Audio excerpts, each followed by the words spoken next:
Константин Ушинский. Солнце и ветер.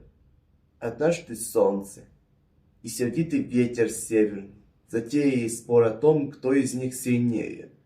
Долго спорили они. И, наконец, решились помериться силами над путешественником, который в это самое время ехал верхом по большой дороге. «Посмотри», — сказал ветер, — «как я налечу на него, мигом сорву с него плащ». Сказал и начал дуть, что было мочи.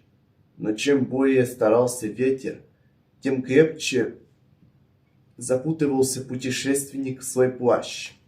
Он ворчал на непогоду, но ехал все дальше и дальше.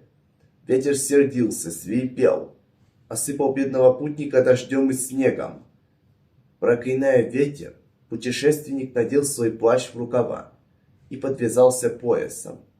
Тут уж ветер и сам убедился, что ему плаща не сдернуть.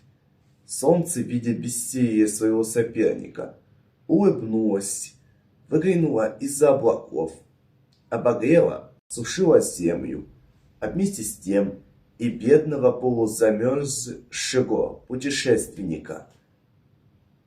Почувствовав теплоту солнечных лучей, он приободрился, благословил солнце, сам снял свой плащ, свернул его и привязал к седлу.